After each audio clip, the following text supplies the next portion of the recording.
What is happening? I'm N64 Josh, and this is today's game vlog. Now, it's gonna be a little different. I'm not gonna pull a game out of my collection. We got some Switch news. The Wall Street Journal put up an article saying that Nintendo is gonna be releasing, at least the speculation is, they're gonna be releasing not one, but two new Switch models this summer. Right, so the rumor is they're going to announce at E3 and then launch just a couple months later. So pretty interesting. Now, I quickly put up an article on n64josh.com if you want to check that out. I might even pull it up here as kind of just kind of a reference. But like this makes total sense to me, right? We've seen a pattern in a lot of these game companies releasing a system like 2 years after, the Slim model or things like that. Like, this is not uncommon. Okay, this is not uncommon. And so, I've had a ton of different messages, a ton of different tweets. We're going to talk about this extensively on the Nintendo Powercast. I'm going to get your guys' thoughts. If you go to that post, n64josh.com, and you leave a comment, I'm going to read it on tomorrow's show. But here's the thing. Here's why I think this is totally happening, okay? There's a few different things that really, really point to this happening. One is if you look at the Switch's lineup for this year, it is packed full of games that were originally on the 3DS, that were basically handheld titles. Okay, Animal Crossing New Leaf did phenomenal. Got Animal Crossing coming to the Switch. Pokemon has always been handheld, always done phenomenal. Coming to the Switch. You have Luigi's Mansion, which did well on the 3DS. Also coming to the Switch this year, and Fire Emblem, which also did very well on the 3DS. The Switch this year. So, I mean, like, everything's kind of pointing towards, like, hey, we love the handheld market, right? and so anybody that's maybe not pulled the trigger yet on the Switch is going to have their options. That it's looking like, a Switch Pro, right? And there's nothing officially announced from Nintendo. This is a Wall Street Journal article that we're basing all this stuff off. And they talked to some, basically industry insiders, developers, I believe part manufacturers, and all the signs are pointing towards Nintendo launching two new systems. Part of the reason is analysts are saying that Switch sales will actually be lower this year than last year. And I mean, to me, it kind of makes sense, but the numbers were not very much. It was like this year, this last year, this fiscal year. So when I say this year, I'm talking this fiscal year. They're saying the Switch is around like 17.9 million units sold. Okay, by the end of this month, by the end of March. And analysts are predicting that it will be 17.4 million units sold in the fiscal year for 2019. I mean, it's down some, but it's not down a ton. Well, if they launch two of these systems, one being a Pro that's going to have, better specs. They didn't go into any detail, but all they did say is that it will not be as powerful as the PS4 or the Xbox One, which, I mean, I get that. I get that. For me, if we could get a system that could just run everything 1080p, 60 frames a second, I'm really happy with that. Like, that would be great. We're seeing a lot of games. I just watched a review from I believe his name is RGT, and he did a review of Unraveled. I recommend go and check it out, Unraveled 2 on the Switch. And the developer gives the option, RGT85, thank you, Delmonic. The developer gives the option of, you want high resolution or do you want 60 frames a second, right? So you kind of have to pick.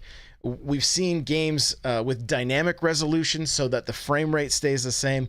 And I would love to see a Switch. Like, I'd be all about a Switch that could be 1080, 60. That's good enough for me. You know, I mean, 4K is cool and everything, but like, I just don't know that it's gonna, I don't think we're gonna see that. I don't think we're gonna see it. I could be wrong, and hey, that's fine, but I don't think it's gonna be the case. I think they're gonna be pushing towards a Switch that can do, you know, 60 and 1080p.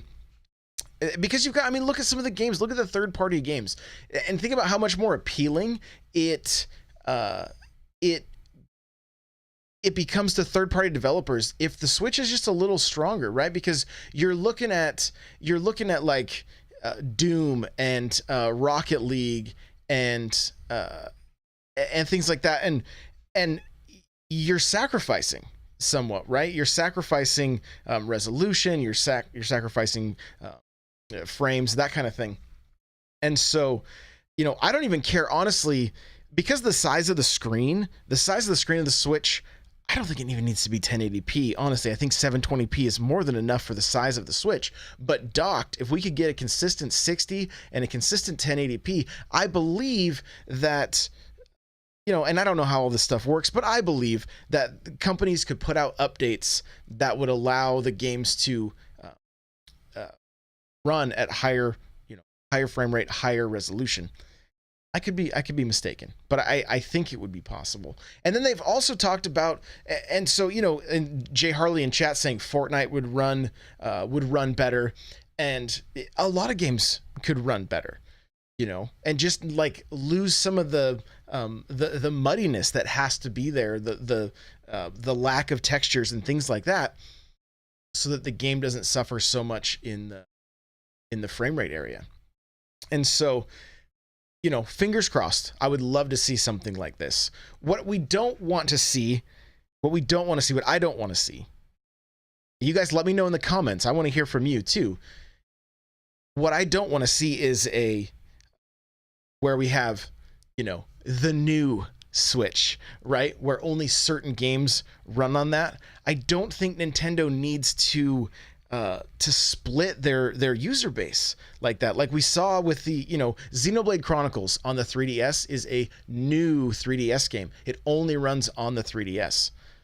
And so I don't want to see that take place. So I don't know what it means for developers. I don't know what all this means, but we'll just have to see, you know, how this all pans out. My hope is that we can get games 60 frames, 1080p, docked, consistent. That would be enough for me to pull the trigger on a Switch Pro, right? And that's just what I'm calling it. We don't know what the name is. Again, nothing's official.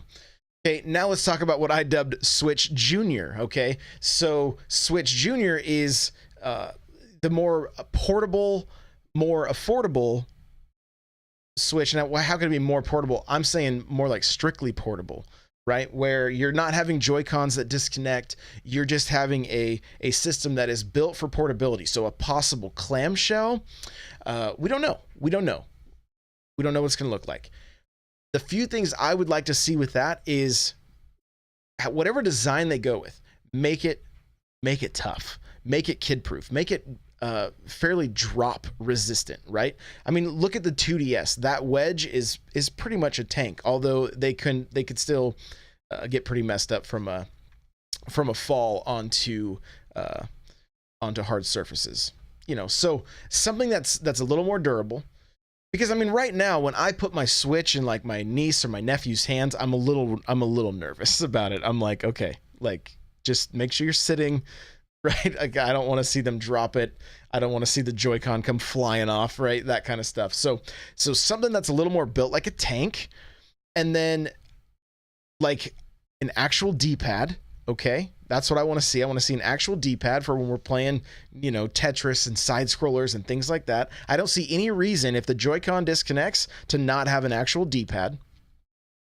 And possibly even better stick layout with the buttons, so that you're not reaching over the stick to hit the buttons. The question is, what's the stick going to be like? Because if you're looking for more portability, I could see them leaning towards a circle pad, although that's not what I would want to see. I would want to see them continue with at least the sticks the size they are now. So maybe if it's a clamshell design, they can, the clamshell could close and it would leave a spot for the sticks. And that way you could still like put it in your pocket, things like that. But then, I mean, how thick does this make that switch? It's pure speculation, right? I don't know. But in a perfect world for me, we would still have sticks that are not a circle pad.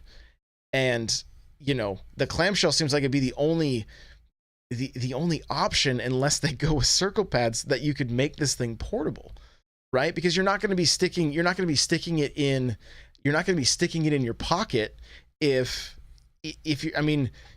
you're constantly be like messing with the sticks and whatnot. So again, I don't know what direction they're going, but it all excites me and I can't wait to see what they come up with. The only thing I'm really worried about is like how many different, like, are we going to see 2 different like Animal Crossing limited editions? Are we going to see 4 different Pokemon limited editions?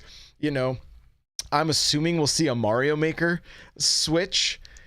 Is it going to come out with yellow Joy-Cons? Is it going to be this model now? E3 is looking to be pretty exciting, and I'm just, man, I can't wait. So I want to hear from you guys though. What do you guys think? I'm seeing some things in chat right now. I'll read them off. Like Jay Harley says no clamshell in his opinion. Delmonic, oof, how many circle pads would break with Smash, right? Mr. Addy says the collector in you is making your wallet cry. Absolutely, right? And so, I want to hear from you guys. What do you think about this? I mean, Wall Street Journal's not going to just print like strictly a rumor. I wouldn't think, right? They're a reputable source, so looks like something's going to be happening. Are you surprised to see 2? I don't know. Let me know in the comments below. Like I said, head over to n64josh.com. Leave a comment on that article that I have up there, because I will read your comments on the Nintendo Powercast tomorrow night. If you've never checked out the Nintendo Powercast, it's on iTunes, Google Play, Podbean, Spotify, Stitcher. It's pretty much everywhere. You can watch it right here on YouTube as well. So thank you guys for watching. Hit that like button, hit that subscribe button. I greatly appreciate it, and we'll see you in the next one. Bye now.